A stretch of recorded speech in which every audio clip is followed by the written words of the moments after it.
bakristo bera b'Imana, timukitiranye Imana n'amafaranga, timukitiranye Imana n'amazu meza, timukitiranye Imana no gushima, timukitiranye Imana n'icubahiro. Oya, Imana ni imbuto y'ijambo ritabora ritubamo. Murakumvise? Imana ni imbuto y'ijambo, ijambo ritubamo ritaza ribora. Ibindi bibasha kubora, abana bobora, imyambaro yobora, ifaranga zobora, ariko imbuto y'ijambo tizibora. Haleluya!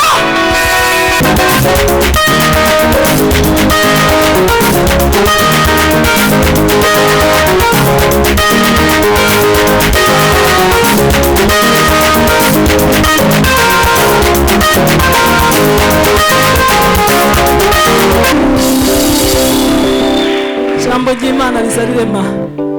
Hari umudamu nabonye uvuye Rwamagana kandi sinomwe nabonye bamucikije. Tambuka n'inshuti zanjye zo muri Zayoni. Kibo subira kuri sente umukubitira iminota 3 avuye Rwamagana kurumva ko ari kuri. Mbonye asa nko wari ufite inyota nyinshi, bamucurangira iminota 3. Imana bamugisha.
Gusa hanyuma Imana imuhumugisha cyane, n'umuyumbe wujuje ibyangombwa.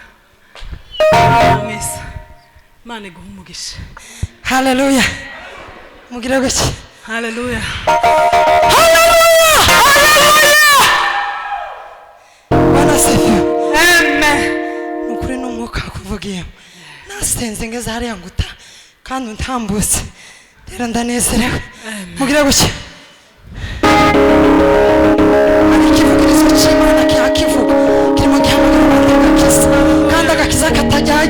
Agakiza katagira amahimba, agakiza katagira ibindi bintu. Mugira gutya cyane twese twe. Haleluya! Haleluya!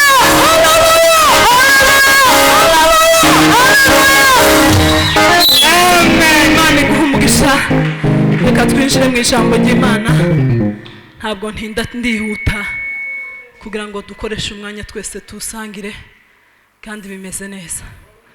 Ariko umuntu utaba mu Mana ni igihombo, ariko kuba mu Mana ni byiza bacu. Yohana 15 ngiye kuganira amagambo y'Imana. Yohana 15 ku murongo wa mbere. Izi nyigisho nzazigeza ku cyumweru nyuma ya saa 6. Hari umushitsi twari dufite ariko ntiyaje, ariko nabonye yuko Imana yashatse ko nzikomeza kuko zari ndende. Ndashima Imana ko nzazikomerezaho. Aravuga ngo Yesu acira abigishwa umugani w'umuzabibu n'amashinyi yawo.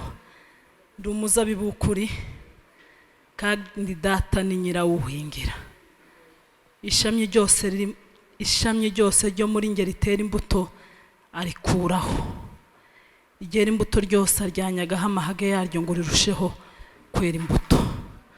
Kuri 3. Noneho mumaze kwezwa n'ijambo nababwiye, mugume muri nge nanjye ngume muri mwe, kuko ishami ritabasha kwera imbuto bwabyo ritagumye mu muzabibu, niko namwe mutabasha nimutaguma muri nge. Amen. Iri jambo ni rirerire, nagerageje kuritekereza umwanya munini, kuva icyumweru cyose kirashize ndi kuritekereza, ariko ni rirerire. Iri jambo ry'Imana ritubwira abanyesirari bakundaga kugereranywa n'imizabibu, ariko ngo imizabibu ijyanywe n'igihe. Hari igihe kimwe abanyesirari bageze babyuka, bwaca bagasubira inyuma, ariko haza kuboneka umuzabibu w'ukuri, ari we Yesu. Haleluya. Yesu utazugwa, Yesu utazunanirwa, Yesu uhora ari Yesu, ahora ahamye iteka. Hano ijambo ry'Imana riravuga ngo Yesu arababwira ngo ndi umuzabibu w'ukuri.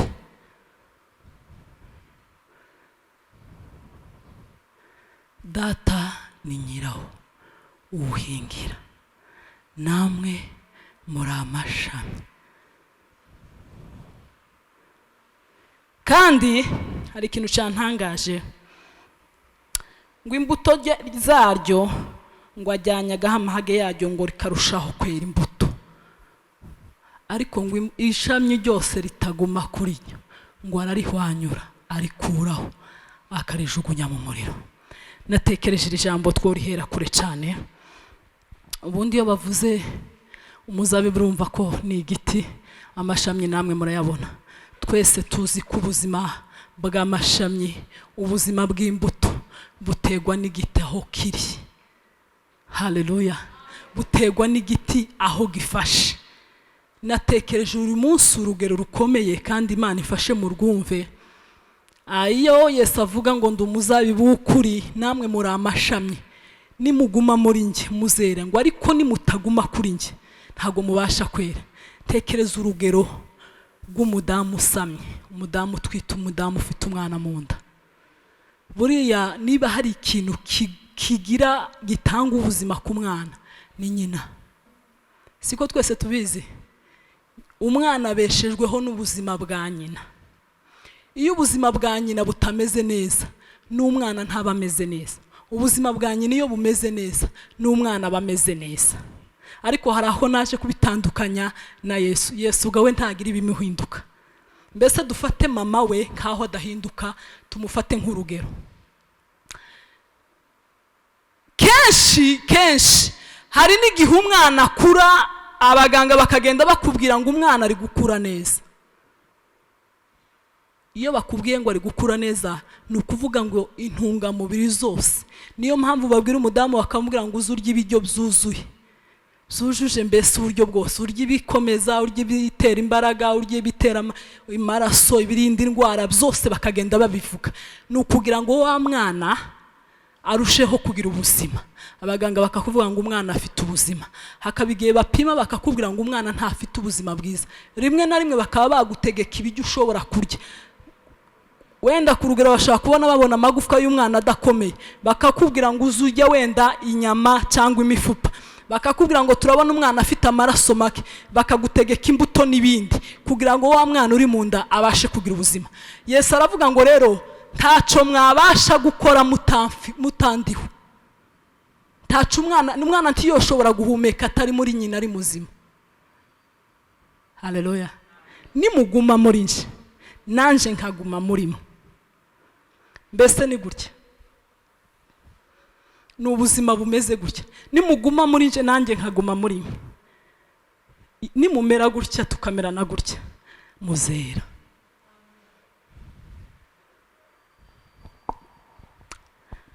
Natekereje ijambo sindihera kure kuko twese twamenye Kristo. Ahangaha hari aho bavuze aravuga ngo izo mbuto, iteka izo mbuto ngo ziba zerekana n'imbuto twera tumaze kwihana, n'imbuto twera tumaze kwakira agakiza. Agakiza kagira imbuto. Bwana Yesu asifiwe. Agakiza kagira imbuto. Aha basobanuye ngo kwihana ntabwo ari uguhindukiriza ibitekerezo gusa, ngo ahubwo ni ihinduka ryuzuye. Amen. Ni ihinduka ryuzuye.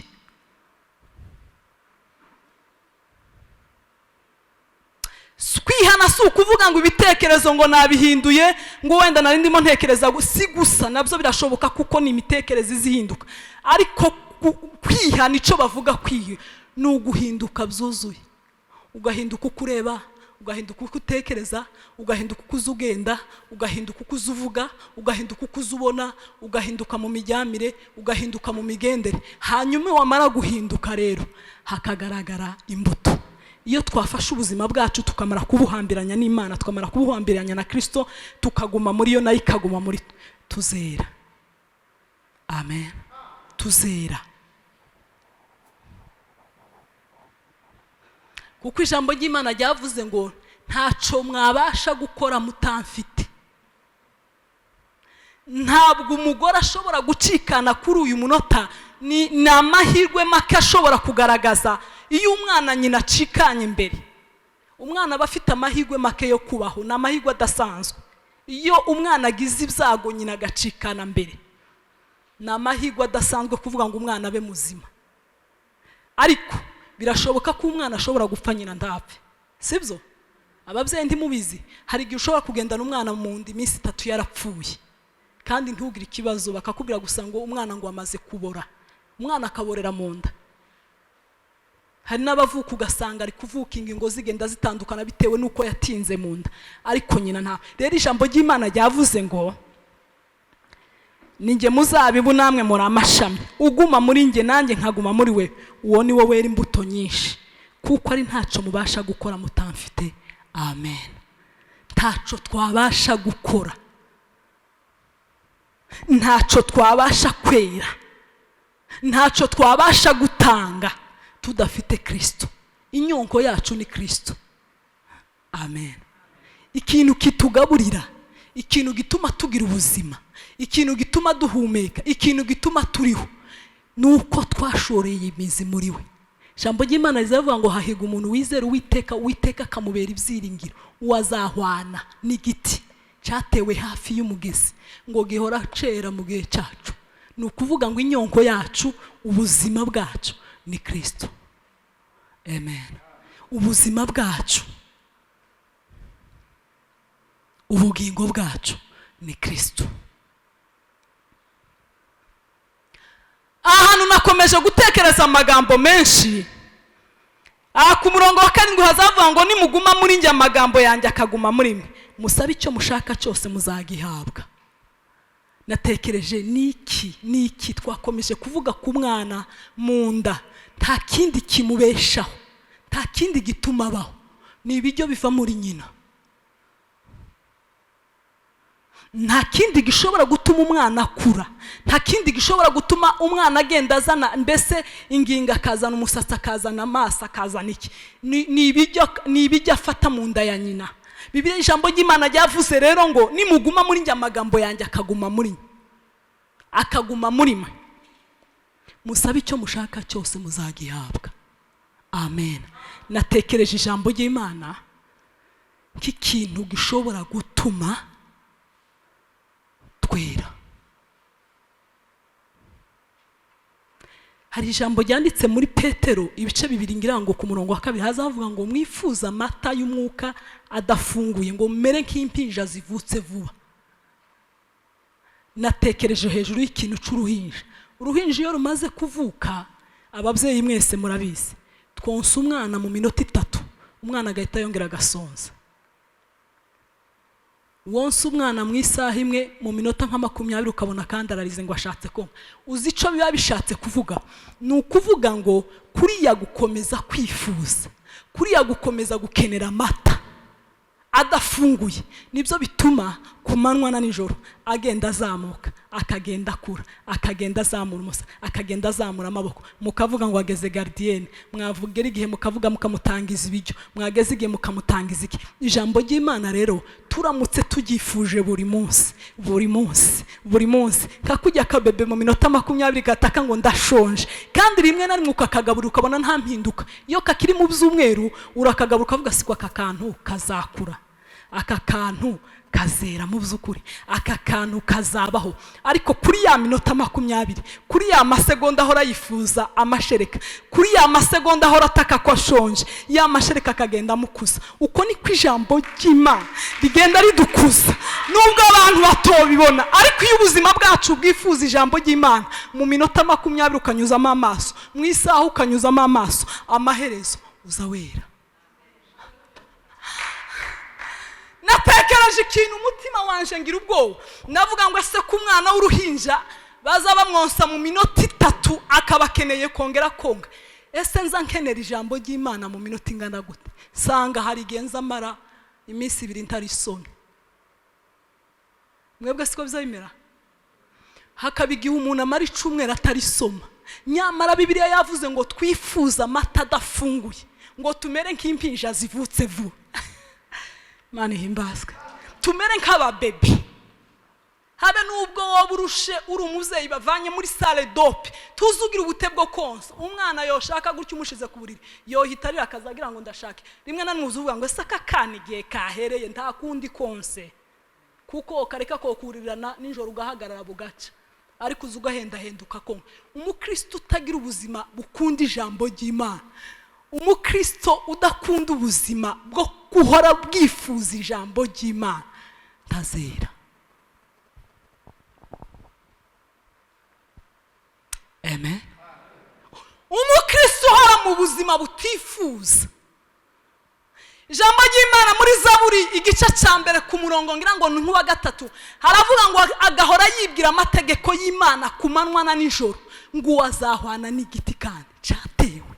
Uwibwira amategeko y'Imana kibwira iby'Imana ku manywa na nijoro, uwo azahwana n'igiti cyatewe hafi y'umugezi, imiraba ibiki ntaco bizogikora. Kubera iki? Kubera ijambo ry'Imana. Ijambo ry'Imana rirarema. Amen. Ijambo ry'Imana rirakomeza nubwo abantu batabibona. Ijambo ry'Imana rizavuga ngo muzaba mugize neza nimuryitaho. Kuko rimeze ngo nikitabaza rimuri kacuza umwijima rigakesha ijoro. Ijambo ry'Imana ni umuco. Ijambo ry'Imana rirarema. Ijambo ry'Imana ni ubuzima. Ijambo ry'Imana rituma tubaho. Amen. Iyo tuvuze rero umuzabibu ni Yesu, ijambo ni Yesu. Iyi ni Yesu, iyi ni impumeko ya Yesu, iyi ni imvugo ya Yesu. Hari umuntu wari tubwirije mu gitondo akomeza kuvuga akamaro k'ijambo ry'Imana. Tekereza akantu kamwe, yavuze ngo ijambo ry'Imana ngo riza ribasha, ijambo ry'Imana rigira umumaro wo kutwigisha, kuduhatira gukiranuka, kutumenyereza kubaha Imana, rikaduhatira kwihana. Ijambo ry'Imana gusa niryo riza rituma umuntu yo kwihana.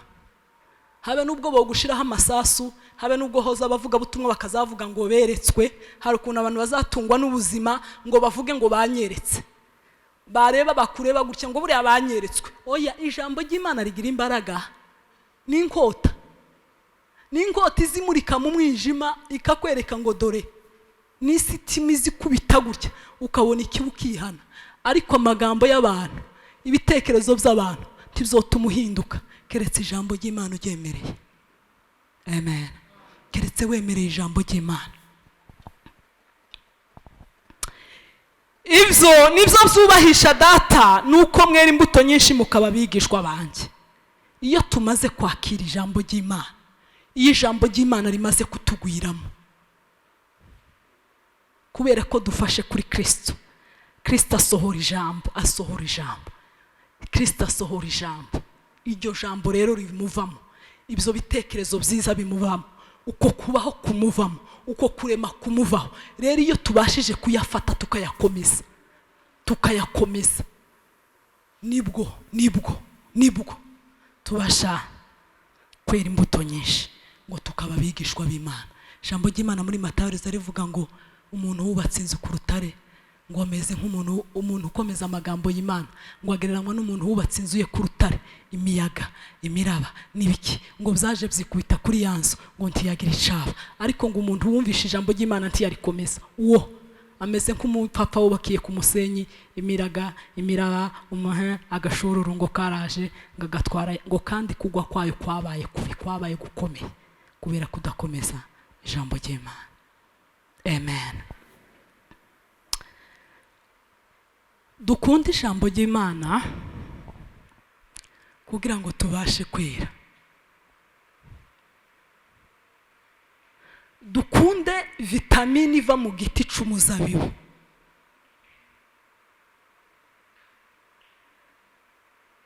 Dukunde ibiva muri Kristo, kuko ico biduha ubuzima.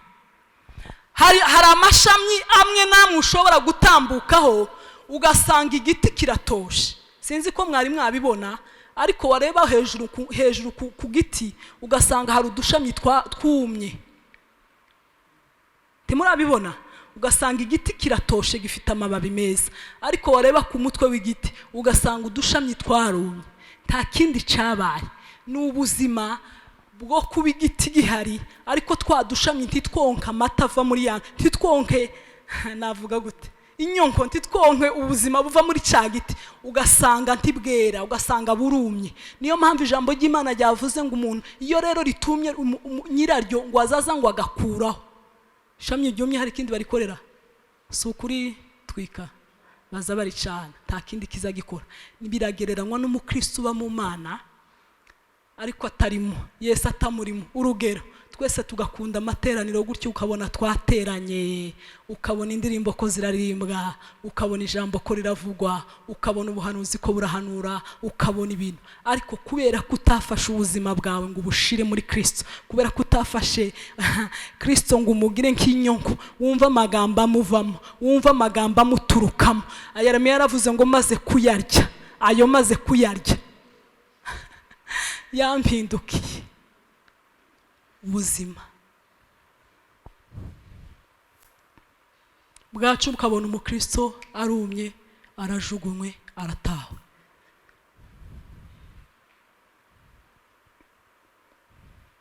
Nshuti z'umusaraba, ndi mu gutekereza ngo tuve mu bintu byo kumenyera ibintu by'Imana, twisunga Imana, duhambiranywe nayo, twomatane nayo.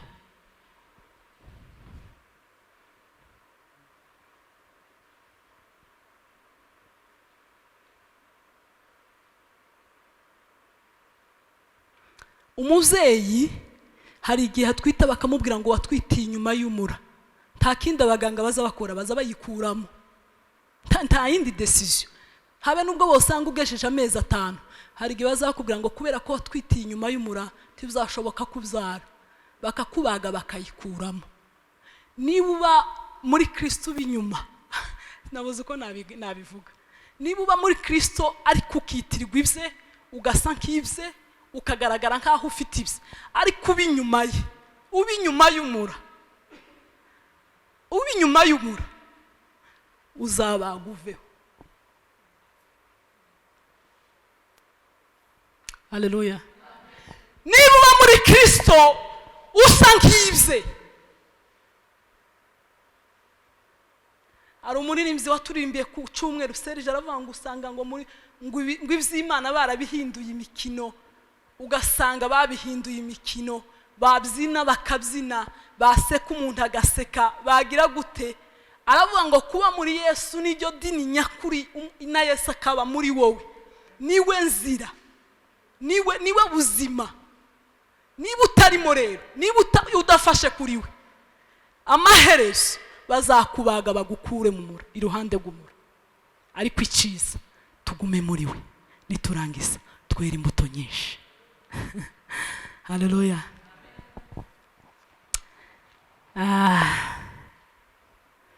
Ijambo ry'Imana riza rivuga ikintu cyose. Hepfo hakomeje kuvuga kugeza igihe bavuze ngo muri inshuti zanje nimukora ibyo nshaka, nimukora ibyo mbategeka, kuko nanje nakoze icyo data yantegetse, nkabasha kwera imbuto yo kubakunda mutari mukwiriye, nkabasha kubitangira mwari abagome. Muri ibyo yaravuze ngo nari kure nta byiringiro, nta kubaho. Yesu aravuga ngo kubera ko nanje nemeye kugandukira data, kemera kuza kubapfira muri abanzi, kemera kubakunda. Hepfo ahita ababwira ngo niyo mpamvu nanje mbategeka ngo mukundane. Mugire gute? Mugire gute? Iyo ni imbuto ya mbere Bibiliya yadutegetse, mukundane. Kuko udakunda wese ni umunyakinyoma, si uwanje, si uw'Imana. mukundane kuko nanje nemeye kugandukira data kasiga ubwiza n'icubahiro n'agaciro k'ijuru kamanuka kaza kwitwa umuntu kambara kamero k'umuntu kubera kumvira data. Niyo mpamvu nanje mbategeka ngo nimwumva ibyo mbategeka mukabyumva muzaba banje, muzaba inshuti zanje. Haleluya. Niyo mpamvu mbategeka ngo mukundane. Ku cyumweru nzababwira umuntu Imana yahamije ko ari inshuti y'Imana ikamuhamya, Yobu. Amaze mwumva ukuntu Yobu yeze mu buzima bwe bwose.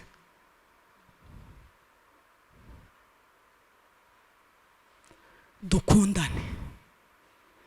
Iyo ni imbuto Yesu adutegeka muri uyu mugoroba, kubera ko turi muri we, kubera ko turi konka Kristo, kubera ko dushingiye imizi muri Kristo. Dukundane, dukundane, dukundane, Imana n'urukundo, dukundane. Naratangaye buriya tuza tuvuga urukundo, none mwumva akantu kampebesheje. Ijambo ry'Imana ryavuze ngo abapagani ubwabo barakundana, siko? Abapagani ubwabo baragurirana, abapagani ubwabo bahanana inka mu kabari, abapagani ubwabo bazi kumenyana. Aravuga ngo ariko namwe rero mukundanye nk'abapagani ntimwoba bigishwa banje. Umva ico ngutegeka gikomeye, ukunde mugenzi wawe nkuko wikunda wamaze kunkunda. Ikindi ukunda umwanzi wawe. Ico ni mugikora, ni mukundana mukagera igihe mukunda mugasohoka no hanze mubanza, nico kizaberekana yuko muri abigishwa banje nyakuri. Nico kizabatandukanya n'abapagani mu kabari bari kugabirana. Ikizabaranga nuko muzakundana ubwanyu mwarangiza mukarenga imbibi, mugakunda abanzi banyu, basonza mukabagaburira, bambara ubusa ukabaha imyenda, bagira ikibazo ukabatabara. Ico